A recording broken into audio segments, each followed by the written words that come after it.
Oki was reading a book he'd gotten from the library when he heard a knock at the door. "Yo," Fu said from the other side. "Can I come in?" Oki sighed and set down his book, and went to unlock the door. "Sure." Fu entered and took a seat on one of the chairs. "Thanks. What do you want?" Oki asked, his tone indicating just how eager he was to get this over with. "Nothing much, just wanna talk," Fu said casually, as he looked around at the room. It was practically barren. No decorations of anything of the like to speak of. "Not a fan of posters?" "Afraid I might eat them," Oki said. "I don't keep things I don't need. Always end up eating them in my sleep." "Do you know how many pillows I had to replace?" "That's fair, I guess," Fu said. "Then you should probably go outside more." "I'm not really an outside kinda guy," Oki told him. "Or a people kinda guy." "Is that because you're concerned you're gonna hurt everyone around you?" Fu asked. "Or is it because you feel so disgusting you don't think you deserve to be around them?" Oki froze, with a very deer-in-the-headlights look in his eyes. And the clamps around his body trembled. "You know, I can't really feel most things. At least not like everyone else. It's all muted," Fu explained. "But hunger? That's not muted. It's worse. Sure, I don't feel the pain. But that empty feeling, that need to put something into your mouth. It's so powerful, it's like it's got a claw on your brain. You really do know what it's like," Oki said. "Back before I met Dad, it was hard to get meat." Fu continued. "And when I got too low, I'd lose control of myself.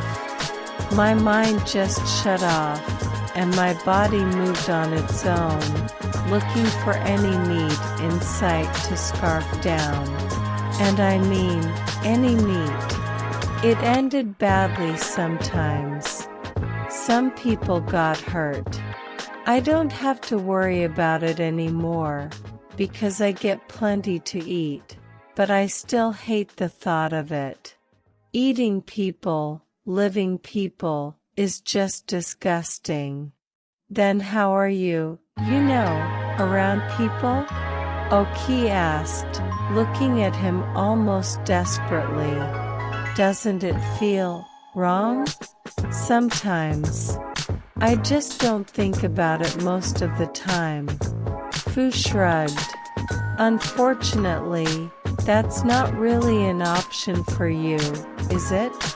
But honestly, you don't really have to worry about hurting people here. They're all way too strong. If you tried, you'd get tackled and knocked out faster than you can say "OM nom nom."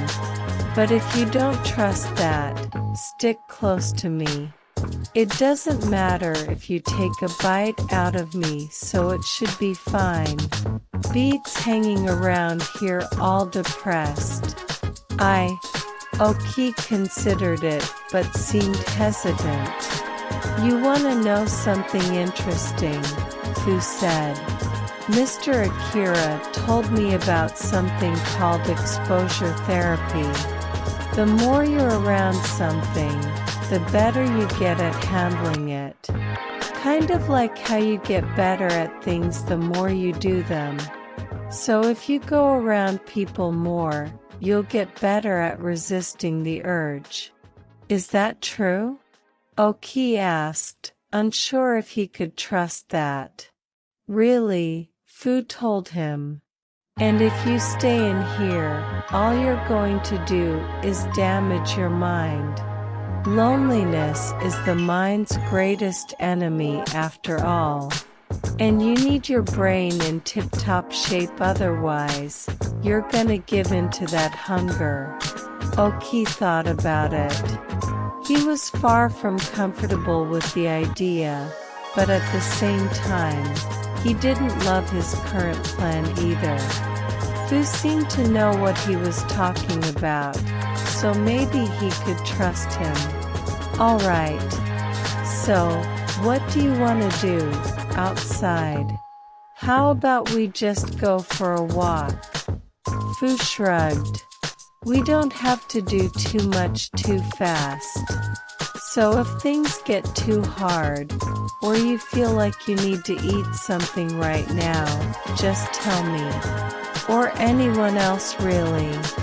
We all know what it's like to be afraid of hurting people, and that's why we're all here. And we all want to help each other, including you. Remember that.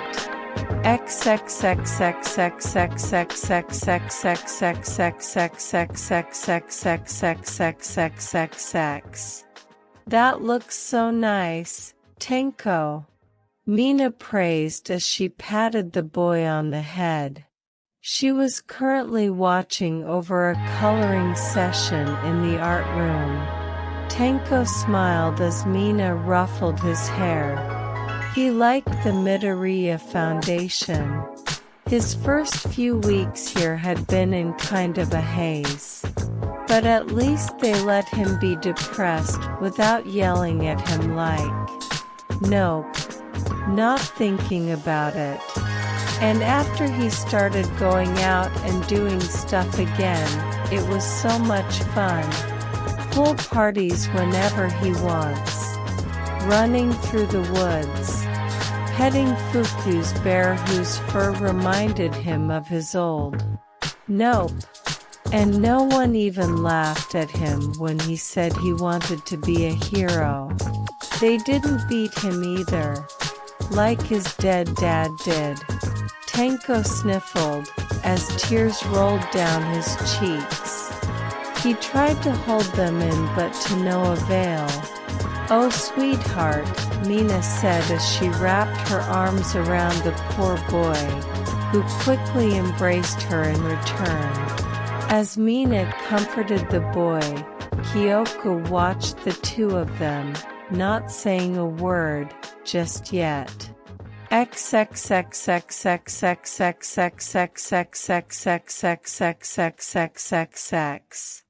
Tenko walked back to his room, red eyes, and his head hung. Mina had offered to walk him back, but Tenko refused.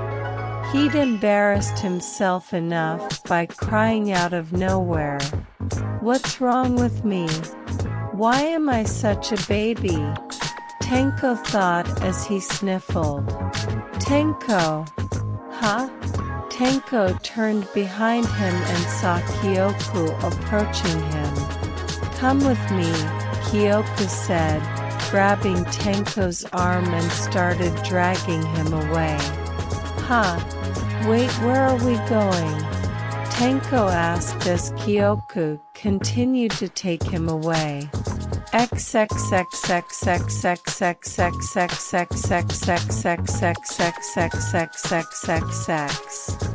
Hello everyone, and welcome to the I Had Bad Parents and Can't Get Over It support group, Kay said.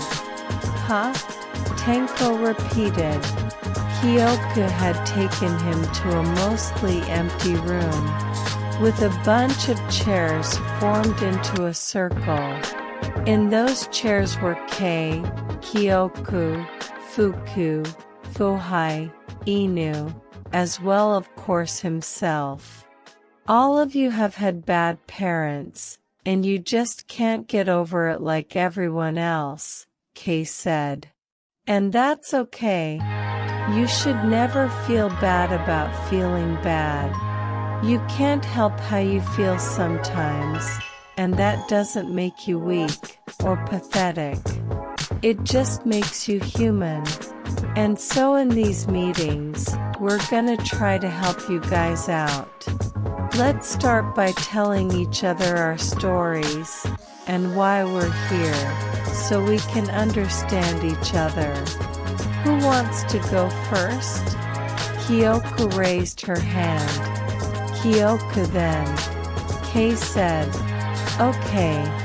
My name is Kyoko. My parents never paid any attention to me. And sometimes they just completely forget about me," Kyoko admitted. "And any time they would try to get them to notice me, they'd get mad and punish me. Sometimes they would even not feed me for a while. They never loved me, and they never would, never, I know that. But I just can't stop being angry about it. When I see other happy families I get jealous, even though I have a happy family now.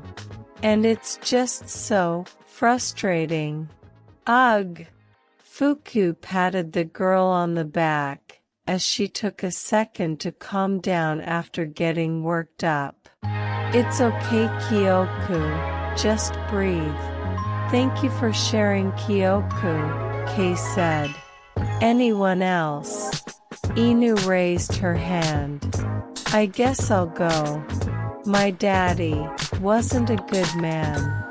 He abandoned our big brother, and he didn't really take care of us much. Sometimes we'd have to work to feed ourselves. And I don't think he hugged any of us once. And eventually, he just left us. But I don't hate him. I always wanted to like him. I used to defend him when my sisters would speak bad about him. But I know I was wrong. Even now sometimes I wish he'd come back and say he's sorry." "Thank you, Inu," Kei said. "You see, can I go?" Fuhai asked sheepishly. After Kei nodded, he continued. I woke up. And I heard Mommy got rid of me. It wasn't really me, it was Fu, but that still really hurts. It hurts a lot.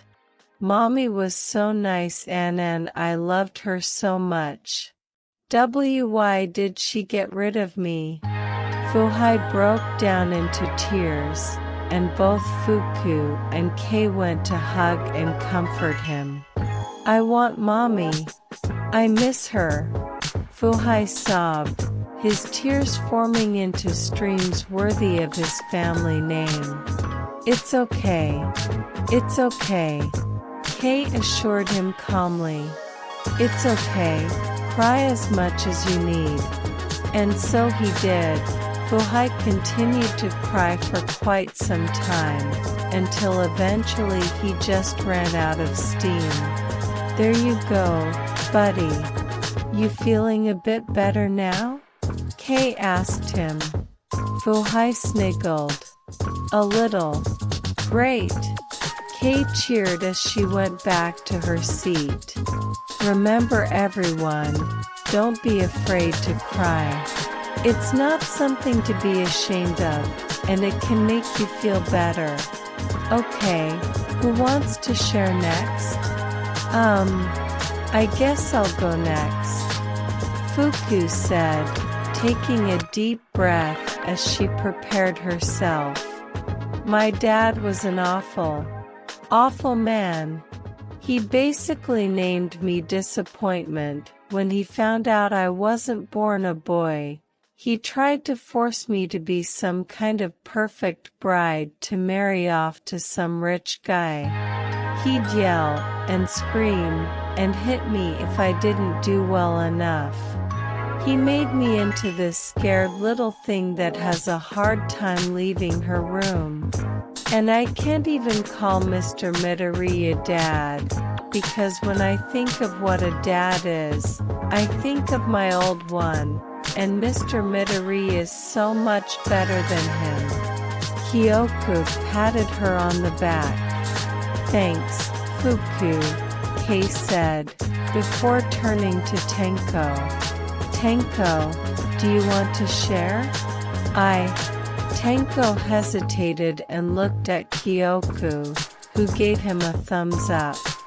Well, why not, I guess. Tenko sighed. So, my family they were nice to me. Most of the time. But, whenever I said I wanted to be a hero, Dad would get really angry. He'd yell, and scream, and beat me. And no one would do anything about it. I didn't give up though. I went out, and tried to help people, and every time I came home, Dad knew somehow. And he'd beat more and more. It'd get worse every time. Mom would get upset. Ask him to stop. But he never did, she never made him stop. And then, one day I woke up, and now they're all dead. All of them. My dad, my mom, my grandparents, my sister, my dog.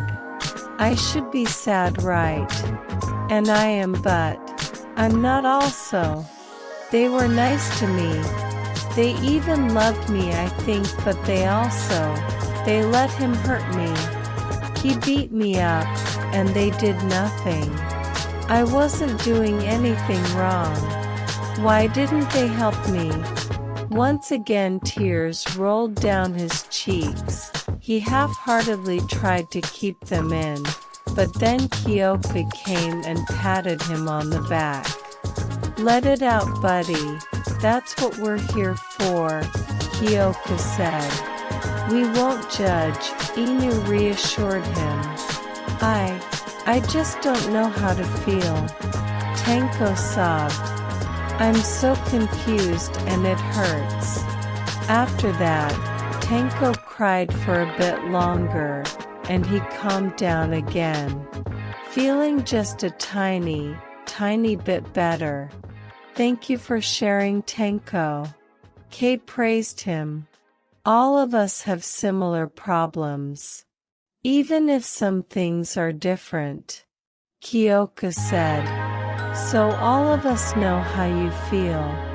Just remember that you are never alone. We're all going to try and understand our feelings and get through them, together. Tenko felt a bit warm at that statement. Sure, he still didn't have answers, but at the very least he didn't feel stupid or isolated because of it. He really did love the Midoriya Foundation.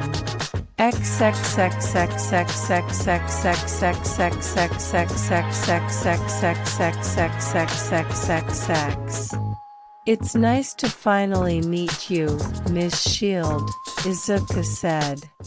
He was currently at his desk, in front of his laptop, which was facilitating a video call between him and none other than Melissa Shield. Same. I've heard quite a bit about you. Melissa chuckled. As a quirkless person, it's pretty much impossible not to hear about you. I can imagine. Izuku chuckled in return, albeit apologetically. Sorry about that. No worries, Melissa said. And please call me Melissa. In that case, please call me Izuku, Izuku told her. Now, I'm sure you've been busy given the recent events that occurred during the expo. Melissa sighed, her expression immediately showing several shades of distress. That's an understatement of the century.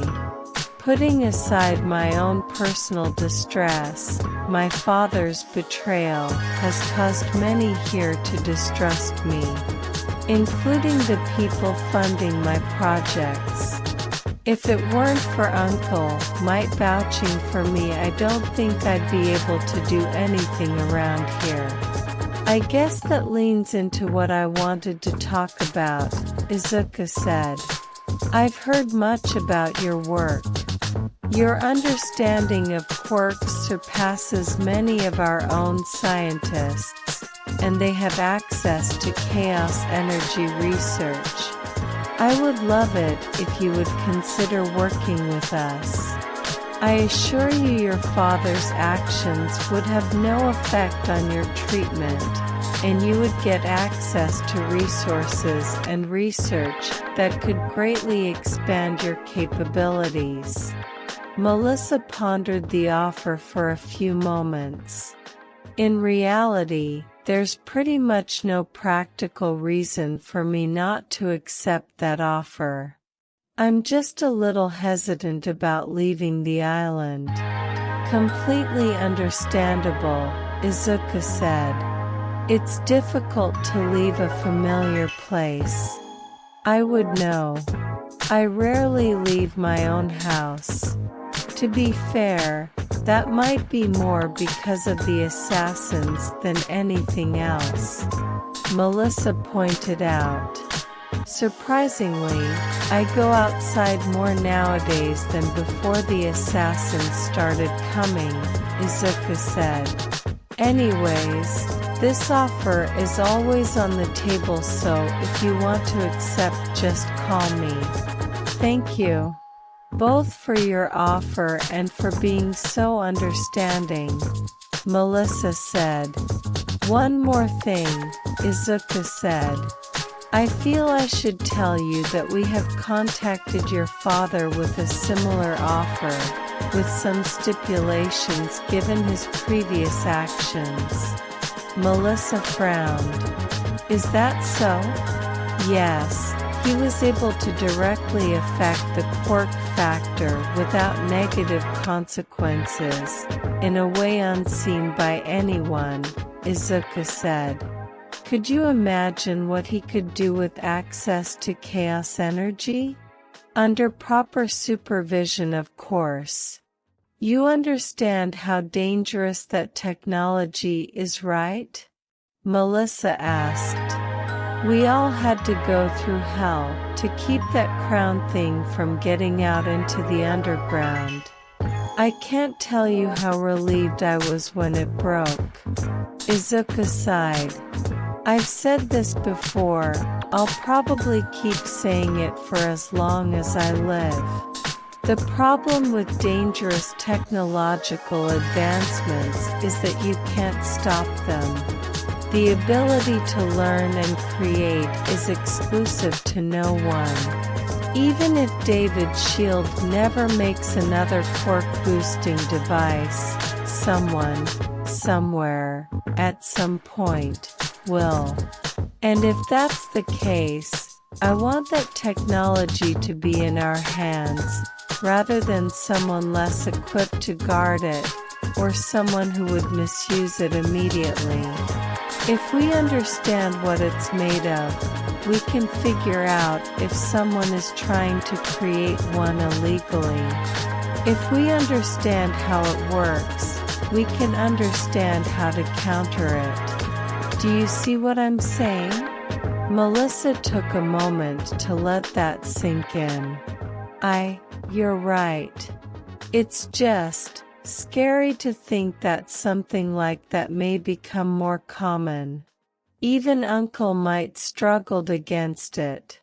Of that, we can agree. Izuka shook his head. I fear the quark singularity, or perhaps simply, the power singularity, might not be as far away as we thought. I may just need to build a stronger world to handle it. I guess that's all we can really do, isn't it? Melissa said, giving a half-hearted laugh.